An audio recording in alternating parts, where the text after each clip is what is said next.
Amb l'esport no s'hi juga. Esteu posant en risc el talent i els èxits d'un país. Ja n'estem farts. Milers de nens i nenes de tota Catalunya també.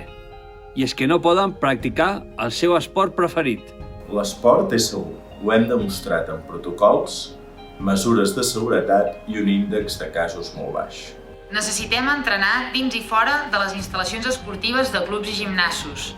Jugueu amb la viabilitat de les entitats. Fer esport és fer salut. Amb l'activitat física, la ciutadania millora la seva fortalesa física per fer front al virus. Si els nens i nenes no poden competir avui, demà no hi haurà un Joel González. Ni Josep Antoni Germides. Demà no hi haurà porters i porteres de hoquei de qualitat. Demà no hi haurà més una Anna Casaramona. Demà no hi haurà un Maina Sí.